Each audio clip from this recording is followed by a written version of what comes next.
जय हिंद, नमस्कार दोस्तों। चलिए शुरू करते हैं आज का वीडियो। और आज के वीडियो में हम देखेंगे कि भारत कहां कहां से तेल खरीदता है। तो चलिए सबसे पहले हेडिंग देखते हैं, भारत तेल कहां कहां से खरीदता है या भारत तेल कहां से खरीदता है।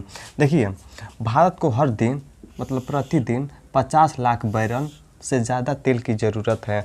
मतलब एक दिन में कम से कम 10 लाख बैरल की तेल की ज़रूरत मतलब खपत होती है। चलिए अब देखते हैं कि एक बैरल में कितना लीटर होता है। देखिए, एक बैरल में 159 लीटर होता है, लेकिन देश में उत्पादन बहुत कम है। जो भारत देश है वो खुद का तेल बहुत कम निकाल पाता है। हमारी ज़रूरतों का सिर्फ 15 से 20% ही भारत खुद का तेल निकाल पाता है। देखिए, भारत में 2-3 राज्य है, बस वहाँ से तेल निकाला जाता है। जैसे असम में दो तीन जगह है। पहला जगह का नाम है डिगबोई, दूसरा नाहरकटिया, और उसके बाद असम के बाद आता है गुजरात, और गुजरात के बाद आता है राजस्थान। गुजरात में एक जगह है जिसका नाम है अंकलेश्वर, वहाँ से तेल निकाला जाता है। बस भारत के 3 राज्यों से और तेल निकाला जाता है। सिर्फ वहाँ से भारत खुद का 15 से 20% ही तेल निकाल पाता है। मतलब 80% से ज़्यादा हमें तेल बाहर से खरीदने पड़ते हैं। 80% से ज़्यादा तेल हमें बाहर से खरीदने पड़ते हैं। इसी को बोलते हैं, जब किसी देश से तेल खरीदेंगे तो इसको बोलेंगे crude oil import dependency. Crude का मतलब समझिए कच्चा तेल जो ज़मीन से सीधे ज़मीन से डायरेक्ट निकाला जाता है, उसको प्यूरिफाई अभी नहीं किया जाता है, और उसी को लाकर मतलब कोई भी देश बेचता है। और जब देश बेचता है तो वो देश खरीद कर अपने देश में उसको प्यूरिफाई करता है, मतलब शुद्ध करता है। कौन कौन सा देश है? तो पहला देखिए, मध्य पूर्व देश, मिडिल ईस्ट कंट्री। मध्य पूर्व देश में 3 देश आएंगे। पहला देखिए इराक, भारत का सबसे बड़ा सप्लायर था। मतलब भारत सबसे पहले इराक से सबसे ज़्यादा तेल सप्लाई करता था, इराक, और भारत खरीदता था। दूसरा सऊदी अरबिया, ये दूसरा सबसे बड़ा भारत का सप्लायर था। और तीसरा यूएई, यूनाइटेड अरब इमिरेट्स। देखिए, पहले भारत 60 से 70% तेल इन खाड़ी देशों से खरीदता था। पहले जो था भारत 60 से 70%। खाड़ी देश का मतलब समझिए, जो देश समुद्र के किनारे हैं और समुद्र के किनारे रहने के कारण वहाँ पर बहुत ज़्यादा तेल पेट्रोलियम मिलता है। लेकिन अब क्या हुआ, जैसे ही 2022 आया, रूस यूक्रेन युद्ध हुआ, और जैसे ही रूस यूक्रेन युद्ध हुआ तो रूस ने बहुत सस्ता में तेल बेचने लगा, और तब से रूस से भारत 70 से 80% तेल खरीदता है। तो चलिए यह जानते हैं कि भारत रूस से सस्ता तेल क्यों खरीदता है। उससे जानने से पहले हम इन देशों के बारे में कुछ बेसिक जानकारी जान लेते हैं, जैसे इराक, सऊदी अरेबिया, यूएई और रसिया के बारे में। उसके बाद हम जानेंगे कि मतलब रूस सस्ता तेल क्यों बेच रहा है और भारत क्यों खरीद रहा है। चलिए अभी इराक के बारे में कुछ बेसिक जानकारी देख लेते हैं। देखिए, इराक एक देश है, इसका कैपिटल राजधानी Baghdad, largest city Baghdad. Population, वहाँ की जनसंख्या कितना है? 4.5 करोड़, मिलियन में 45 मिलियन। लैंग्वेज, भाषा कौन सा बोलते हैं? अरेबिक, हिंदी में अरबी भाषा, और कुर्दिश, 2 भाषा बोलते हैं वहाँ पर। Political system, federal parliamentary Republic, मतलब वहाँ का जो देश है कई राज्यों में बटा हुआ है और अपना अपना नियम कानून चलाते हैं। मिलिट्री पावर, मध्यम, मिलिट्री जो सैन्य शक्ति है वहाँ पर ना बहुत ज़्यादा ना बहुत कम, मतलब मध्य में है। वहाँ का जो इकोनॉमिक है, अर्थव्यवस्था तेल पर आधारित है। जो वहाँ का जीडीपी आता है, 90% जीडीपी तेल से आता है। और वहाँ करेंसी देखते हैं, वहाँ का करेंसी कौन सा है? इराकी दिनार, जिसको शॉर्ट फॉर्म कहते हैं IQD। अब चल देखते कुछ एक्स्ट्रा पॉइंट है, उसको भी देख लेते हैं। दुनिया में शीर्ष तेल निर्यातकों में से एक है, मतलब दुनिया में सबसे ज़्यादा तेल सप्लाई करता है। चलिए अब सऊदी अरब के बारे में कुछ बेसिक जानकारी देख लेते हैं। सबसे पहले अंग्रेजी में सऊदी अरेबिया, हिंदी में सऊदी अरब।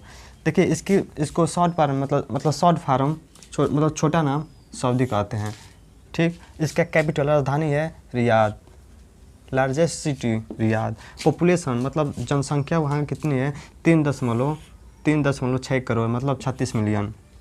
लैंग्वेज, भाषा कौन सा बोला जाता है? अरेबिक, हिंदी में अरबी भाषा बोले जाते हैं, वहाँ के लोग बोलते हैं। पॉलिटिकल सिस्टम, एब्सोल्यूट मोनार्की, मतलब वहाँ पर राजा रानी शासन व्यवस्था चलाते हैं। मिलिट्री पावर, मध्य पूर्व देशों में सबसे शक्तिशाली। इकोनॉमिक है, तेल से तेल में समृद्ध, इकोनॉमिक इसका भी इकोनॉमिक जो जीडीपी आता है वो तेल से आता है।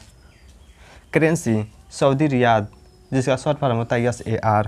एक्स्ट्रा पॉइंट, मुसलमानों के लिए पवित्र स्थान मक्का और मदीना इसी देश में है। चलिए अब देखते हैं UAE के बारे में, जिसका फुल फॉर्म होता है यूनाइटेड अरब एमिरेट्स। देखिए इसका शॉर्ट फॉर्म करते हैं, इसका शॉर्ट नेम है UAE। इसका कैपिटल कहाँ है? Abu Dhabi. इसकी राजधानी क्या है? UAE की Abu Dhabi. Largest city Dubai. Population मतलब जनसंख्या 1 करोड़ 10 मिलियन, मिलियन में देखा जाए। लैंग्वेज अरेबिक, हिंदी में अरबी प्लस इंग्लिश 2 भाषाएं बोली जाती हैं। Political system federal of the Emirates, मतलब आप समझिए छोटे छोटे मतलब 7 देश मिलकर एक बड़ा देश बनाते हैं। मिलिट्री पावर बहुत छोटी, मतलब सैन्य शक्ति बहुत कम है। Economic oil and gas, oil और गैस पर आधारित है। और पर्यटक लोग मतलब टूरिस्ट लोग आते हैं घूमने, उस पर उसका इकोनॉमिक आधारित है। करेंसी क्या होता है? UAE दिरहम, जिसका शॉर्ट फॉर्म होता है AED। एक्स्ट्रा पॉइंट देखिए, दुनिया का सबसे ऊंची इमारत बुर्ज खलीफा UAE में है। चलिए अब रूस के बारे में कुछ बेसिक जानकारी देख लेते हैं। ये देखिए रूस, हिंदी में रूस, अंग्रेजी में रसिया। इसका कैपिटल राजधानी मॉस्को। लार्जेस्ट सिटी मतलब सबसे बड़ा शहर मॉस्को है। पॉपुलेशन मतलब जनसंख्या, वहाँ के लोग मतलब वहाँ की जनसंख्या कितनी है? 14 करोड़। मिलियन में 140 मिलियन, एम का मतलब मिलियन। लैंग्वेज भाषा कौन सा बोलते हैं लोग? Russian. Political system federal semi president Republic, मतलब वहाँ पर प्रधानमंत्री और राष्ट्रपति दोनों लोग होते हैं। मिलिट्री पावर दुनिया का दूसरा सबसे बड़ा सैन्य शक्ति है। पहले पर आएगा अमेरिका और दूसरे पर आएगा रसिया। कल के वीडियो में हम फ्रांस बोल दिए थे, लेकिन फ्रांस की जगह आप लोग लगा लीजिएगा रसिया, ठीक। परमाणु हथियार भी इसके पास बहुत ज़्यादा है। इसका इकोनॉमिक जो है वो तेल, गैस और हथियार पर निर्भर करता है। और पश्चिमी देशों की पाबंदी के बाद, जैसे यूक्रेन रूस युद्ध हुआ तो वहाँ पर अमेरिका और यूरोप मिलकर इस देश पर पाबंदी लगा दी है। मतलब ये लोग कहते हैं कि इसके साथ व्यापार मतलब कोई भी न करें। ये दोनों देश बहुत ताकतवर हैं और लोगों का यह नियम है, जो ताकतवर रहता है लोग उसको मतलब उसकी बात मानते हैं, उससे मतलब उसके साथ मतलब तालमेल बना कर रखते हैं कि उसके साथ मेरा व्यवहार अच्छा रहे। इससे फ़ायदा यह होगा कि मानिए व्यापार करने में या फिर हमें कुछ हेल्प चाहिए तो आसानी से दे देता है। इसलिए लोग ताकतवर लोगों के साथ व्यापार बनाए रखते हैं। इसलिए अमेरिका और यूरोप दोनों मिलकर रसिया पर पाबंदी लगा दिए हैं। इसका करेंसी देखा जाए तो Russian rouble, RUB short form होता है। एक्स्ट्रा पॉइंट, एरिया के हिसाब से देखा जाए तो दुनिया का सबसे बड़ा देश रूस है। चलिए अब देखते हैं कि रूस भारत को सबसे सस्ता तेल क्यों देता है और कैसे बेचता है। तो चलिए अब कारण जानते हैं कि जो रूस है वो भारत को सस्ता तेल क्यों बेचता है, क्या कारण है। देखिए 2022 में जब रूस और यूक्रेन युद्ध हुआ तो अमेरिका और यूरोप ने रूस पर पाबंदी लगा दी। अमेरिका और यूरोप मिलकर रूस पर पाबंदी लगा दी है। तब रूस ने भारत और चीन को बहुत सस्ते में तेल बेचना शुरू कर दिया। और अमेरिका और यूरोप ने दोनों देशों ने मिलकर कहा कि अब मतलब रूस के साथ कोई भी सामान मतलब एक्सपोर्ट इंपोर्ट ना करे, कोई भी सामान खरीदे बेचे नहीं, क्योंकि ये दोनों बहुत ताकतवर देश हैं। यूरोप का मतलब समझिए, यूरोप में बहुत से देश आते हैं। यूरोप एक महाद्वीप है। ये दोनों मिलकर यूरोप और अमेरिका इन्होंने ताकतवर होने की वजह से इन्होंने सभी देशों को मना कर दिया कि इसके साथ मतलब व्यापार न करें, क्योंकि ताकतवर लोगों की बात सभी लोग मानते हैं। अगर न माने तो माने कोई युद्ध हुआ फिर कुछ भी कोई घटना होता है तो ये सपोर्ट कर सकता है या फिर उसका सपोर्ट करने में मदद कर सकता है। इसीलिए सभी लोग चाहते हैं कि हमारा जो रिश्ता है वो मजबूत देशों के साथ बना रहे। तेल बेचना शुरू कर दिया। आज हालत यह है, भारत का 70 से 80% तेल रूस से आता है। रूस भारत और चीन को डिस्काउंट छूट देकर तेल बेचता है। यूरोप और अमेरिका ने मना कर दिया तो रूस ने क्या कहा, भारत को छूट देकर मतलब कुछ डिस्काउंट देकर तेल बेचना शुरू कर दिया। लेकिन भारत उसके साथ बना रहे, ताकि भारत उसके साथ बना रहे। अफ्रीका, देखिए अफ्रीका एक महाद्वीप है। इसमें लगभग 56-57 देश मिलकर एक द्वीप बनाते हैं। उसमें 56-57 देश है, इसका नाम है अफ्रीका। अफ्रीका में देश है एक नाइजीरिया और अंगोला जैसे देशों से भारत तेल खरीदता है, लेकिन बहुत कम मात्रा में तेल खरीदता है। अब यूएस से मतलब अमेरिका से भी भारत थोड़ा बहुत तेल खरीदता है, लेकिन वहाँ दूरी मतलब डिस्टेंस ज़्यादा होने के कारण और ट्रांसपोर्ट आने जाने में खर्चा बहुत ज़्यादा लग जाता है। आवाजाही खर्चे और दूरी ज़्यादा होने के कारण तेल महंगा पड़ता है, इसीलिए भारत अमेरिका से तेल नहीं खरीदता है। चलिए अब देखते हैं कि रूस से सस्ता तेल क्यों। देखिए, रूस पर अमेरिका और यूरोप थे, दोनों देशों ने अमेरिका और यूरोप मिलकर रूस पर इकोनॉमिक सैंक्शन मतलब आर्थिक पाबंदी लगा दिए हैं। मतलब ये इस रूस के साथ कोई भी देश व्यापार न करे, इसलिए रूस को अपना तेल बेचने के लिए ग्राहक चाहिए। अमेरिका और यूरोप मिलकर रूस पर पाबंदी लगा दिए हैं। जैसे ही पाबंदी लगाए, उन लोगों ने कहा कि अमेरिका के साथ कोई भी व्यापार नहीं करेगा। इसलिए रूस को अपना तेल बेचने के लिए ग्राहक ढूंढने लगा। मतलब ग्राहक चाहिए, तेल बेचने के लिए ग्राहक चाहिए। भारत और चीन को यह मौका मिल गया, तेल सस्ता मिलने लगा। भारत और चीन देख लिया, इस मौक़ों को पकड़ लिया और तेल खरीदना शुरू कर दिया। भारत और चीन ने रूस से सस्ता तेल जैसे ही मिलने लगा, भारत और चीन ने सस्ता तेल खरीदने लगा। उदाहरण लेकर समझते हैं और आसान भाषा में, जैसे ब्रेंट क्रूड इंटरनेशनल रेट, जैसे मान लीजिए $80 प्रति बैरल है। मतलब एक बैरल की दाम $80 है। तो देखिए वही तेल जो रूस था वो कितने में बेचता था, $60 से 65 में। देखिए सस्ता कितना है, लगभग 15 से 20% सस्ता तेल मिलता है। और जैसे $15 से 20% तेल सस्ता मिलता है, तो ये दोनों भारत और चीन ने तेल खरीदना शुरू कर दिया। इससे देखिए भारत को क्या हुआ, भारत ने इससे बहुत बचत किया, मतलब पैसा बहुत बचाने लगा। क्या भारत में तेल सस्ता हो गया? नहीं हुआ, तेल सस्ता नहीं हुआ। फिर फ़ायदा किन लोगों को हुआ? देखिए फ़ायदा एक तो सरकार को हुआ और दूसरा जो व्यापारी जो तेल को खरीदते हैं और बेचते हैं, और सरकार टैक्स के माध्यम से फ़ायदा कमा ली। तेल खरीदने के तरीके कौन कौन से? देखिए दो तरीके हैं तेल खरीदने के लिए, दो तरीका है। पहला है लॉन्ग टर्म कॉन्ट्रैक्ट।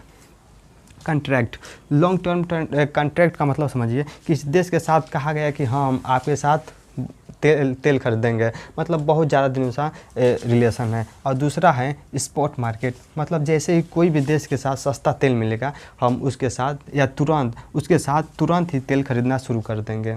चलिए अब देखते हैं कि राजनीति और दबाव क्या पड़ता है। देखिए राजनीति और दबाव, देखिए अमेरिका चाहता है कि भारत रूस से ज़्यादा तेल ना खरीदे, पहला।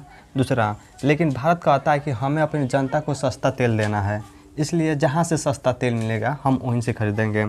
भारत की ये पॉलिसी है एनर्जी सिक्योरिटी पॉलिसी, मतलब हमारा भी कुछ नियम कानून है।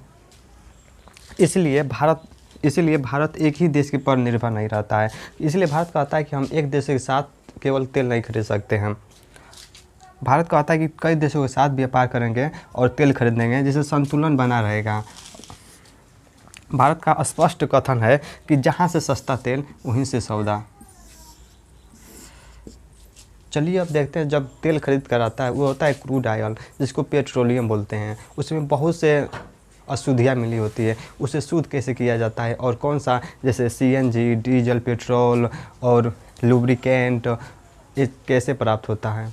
चलिए अब देखते हैं जो क्रूड ऑयल, जो पेट्रोलियम मतलब दूसरे देश से खरीद कर आता है, उसको रिफाइनरी में कैसे रिफाइन किया जाता है। सबसे पहले जो क्रूड ऑयल और या पेट्रोलियम जो तेल आता है, सबसे पहले बड़े बड़े टैंक लगा रहता है। उस टैंक में इस तेल को पहले डालते हैं, और जिसमें टैंक में डालने के बाद इस तेल को बहुत ज़्यादा टेम्परेचर पर गर्म किया जाता है। और जैसे ही तेल गर्म होगा तो सबसे ऊपर जमा हो जाता है एलपीजी, जिसका फुल फॉर्म होता है लिक्विफाइड पेट्रोलियम गैस। उसके बाद आएगा पेट्रोल, उसके बाद उसके ऊपर जमा होगा केरोसिन, और उसके नीचे डीजल, और उसके बाद लुब्रिकेंट का मतलब समझिए स्नेहक मतलब जैसे ग्रीस होता है ना, ग्रीस मोबिल, और उसके सबसे नीचे जो जमा होता है उसका नाम है बिटुमेन, जो रोड बनाने में काम आता है, जिसको आम भाषा में गर्जन लोग कहते हैं। इस पूरी प्रोसेस को क्या बोला जाता है? फ्रैक्शनल डिस्टिलेशन, मतलब हिंदी में आंशिक कहा जाता है। तो ये था आज का वीडियो कि भारत किन देशों के साथ तेल खरीदता है और रिफाइनरी में कैसे प्यूरिफाई होता है। जय हिंद, नमस्कार दोस्तों।